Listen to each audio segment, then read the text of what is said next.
balik lagi bareng gua Arya di sini, dan sekarang kita mau ngomongin film Hollywood baru yang ya baru aja tayang minggu ini. Judulnya adalah Air, film terbaru dari Ben Affleck sebagai sutradara sekaligus sebagai pemain juga ya, dibintangi oleh Matt Damon sebenarnya. Jadi dia jadi karakter utama di sini ya, ditemani beberapa aktor ternama lainnya seperti Jason Bateman, kemudian ada Chris Tucker. Setelah sekian lama Chris Tucker ya, siapa di sini yang inget doi main di Shanghai Noon? Terus juga ada Marlon Wayans ya, dan Viola Davis tentunya. Jadi kalau kalian lihat judulnya Air, pasti udah tau lah ini ngomongin soal sepatu cuy, alias sepatunya Nike Air Jordan. Yes, bener banget, ini adalah cikal bakal kenapa ada sepatu Nike Air Jordan ya. Dan ini lebih nyeritain sepak terjang Sonny Vaccaro. Jadi dia itu kerja di Nike itu sebagai ya Scott Talent gitu, lihat talenta-talenta berbakat barulah di dunia basket di sana ya. Sampai akhirnya dia percaya kalau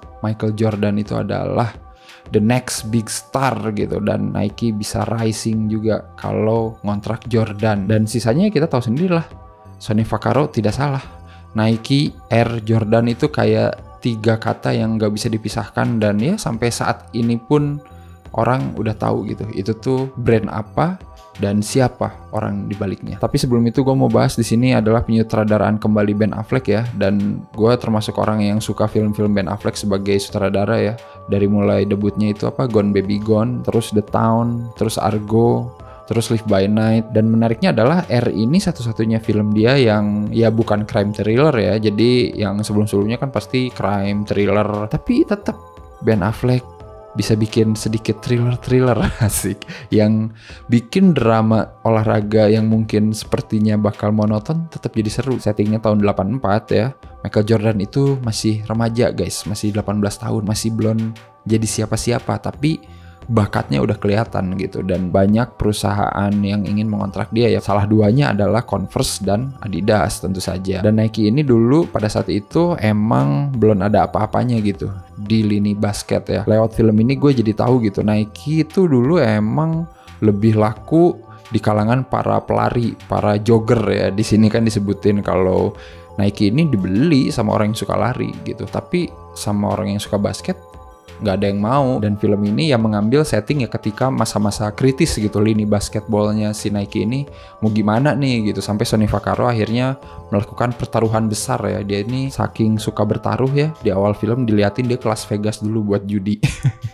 Ya oke lah, oke gue ngerti lu sering gambling ya, tapi di sini adalah gambling dia seumur hidup gitu ya, karena dia berusaha meyakinkan orang-orang di kantor Nike gitu ya, termasuk CEO Nike saat itu ya, Phil Knight, yang diperankan sama Ben Affleck ya. Jadi Ben Affleck di sini main, tapi ya porsinya tetap sebagai supporting aja. Dan seperti yang gue bilang tadi, Ben Affleck berhasil mengarahkan film ini menjadi lebih seru gitu ya, karena kita tahu sendiri lah skill dia dalam mendirect lah. Coba lu nonton Argo deh, nggak mungkin lu nggak suka film itu ya. Maksudnya di luar propaganda Amerika dan lain-lain gitu ya, tetek bengek dramatisasi film biografi gitu ya, tapi secara directing Argo itu adalah salah satu film yang super intens. Dia pokoknya bisa gitu ngetreatment film ini jadi nggak membosankan.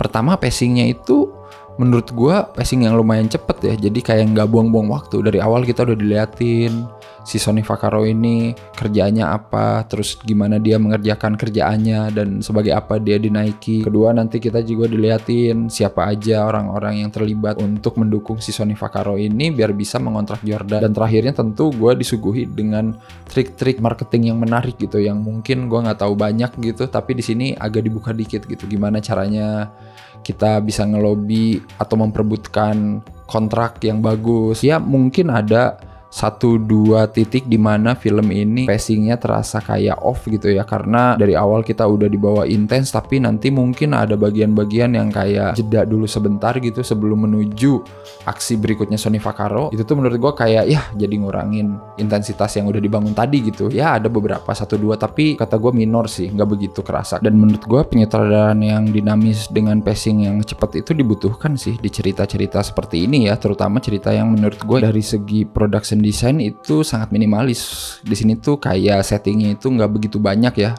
banyaknya di kantor Nike gitu kan, kadang di luar dikit-dikit di jalan gitu, di rumah. Jadi bener-bener kayak film yang nggak terlalu mewah menurut gue sih, walaupun katanya budgetnya lumayan gede ya, 70-80 juta dolar, tapi ya wajar mungkin ngelihat aktornya yang main di sini oke-oke semua gitu kan. Dan emang awalnya juga film ini buat Amazon Prime ya, karena kan ini diproduksi sama Amazon Studios, tapi ternyata ketika mereka tes screen katanya orang-orang pada suka gitu, jadi makanya dirilis ke bioskop. Jadi ya emang nggak salah sih, emang bener gitu. Ini film walaupun kemasannya dari luar kelihatan kayak minimalis, kayak nggak ada yang mewah-mewah banget, tapi ceritanya itu bener-bener oke gitu. Banyak banget insight baru gitu buat orang-orang yang ya mungkin lu nggak suka basket atau lu nggak suka sepatu gitu kan, tapi pas nonton ini pasti lu dapet insight yang menarik gitu. Kalau itu bukan dari sepatunya atau dari basketnya, mungkin lu bisa dapet insight soal gimana caranya Nike berbisnis. Jadi banyak hal-hal menarik di sini, kayak prinsip-prinsip kerja di Nike itu apa gitu, karena di situ tuh kayak disinggung terus. Tapi ya kadang di satu momen atau di satu keadaan ya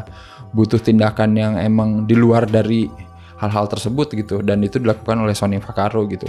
Gimana caranya dia tiba-tiba datang langsung ke rumahnya Michael Jordan gitu, ngelewatin agennya, itu kan kayak tindakan tidak profesional. Tapi kalau nggak gitu dia nggak akan dianggap serius gitu sama ibunya si Michael Jordan. Nah itu tuh kan hal-hal kecil yang sebenarnya penting gitu di dunia bisnis atau dunia pekerjaan secara general ya. Kadang kita harus mengambil resiko. Intinya hal-hal yang dilakukan si Sonny Vaccaro di sini tuh bukan hal-hal impulsif gitu. Dia udah punya alasan yang kuat gitu. Kenapa gua harus mengontrak Jordan? Salah satu mungkin yang paling keren di sini adalah waktu dia presentasi ke si Jason Bateman ini ya, yang jadi Rob Stresser, dan di situ dia ngomongnya sambil nonton pertandingannya si Michael Jordan pas masih 18 tahun. Kayaknya itu kejuaraan SMA something gitu ya, gua nggak tahu, dan menarik banget sih penjelasannya gitu. Dia bener-bener ngeliatin sampai gestur terkecilnya Michael Jordan itu, kenapa dia itu bisa jadi bintang selanjutnya gitu. Hal lain yang menarik di sini juga banyak banget dialog-dialog yang mungkin penempatannya pas banget ya, dan itu tuh dijadiin kayak payoff gitu di akhir. Jadi kayak pas si Sonny Vaccaro ngobrol sama pelatih Olimpiade basket Amerika gitu lah, gue lupa. Dia dikasih tahu sama si pelatih Olimpiade itu gitu, kalau Martin Luther King itu pas pidato sebenarnya improv. Itu hal-hal yang sebenarnya nggak dikonsep sama dia, tapi karena dia yakin harus merebut hati para orang yang melihat dia pidato, jadi dia melakukan improvisasi itu gitu. Dan itu tuh dilakukan nanti sama Sonny Vaccaro gitu ya, gimana caranya dia meyakinkan Michael Jordan gitu buat bergabung sama Nike. Wah itu oke banget sih. Itu oke banget sih bagian itu, momen revelation. Tapi sebelum itu juga diselingi dengan sedikit sentuhan komedi yang cukup pas gitu ya, karena ngomongin soal sepatu Nike ini warnanya dominan merah, dan itu tuh melanggar aturan di NBA gitu yang harus warna putih dominan. Tapi si Sonny Vaccaro sama Rob Stresser bilang udah biarin, dendanya kita yang bayar. Terus tiba-tiba si Phil Knight masuk, terus ini lagi ngomongin apa? Ya ini kita lagi ngomongin denda, nanti NBA kita aja yang bayar. Sampai dia cengok karena belum di briefing soal itu gitu. Itu bagus sih, maksudnya hal-hal kayak gitu menarik lah, detail-detail kecil yang menurut gue bikin filmnya itu tetap engaging. Pokoknya lo harus cobain nonton lah ini penyutradaraan Ben Affleck terbaru ini, karena menurut gue worthy banget ya.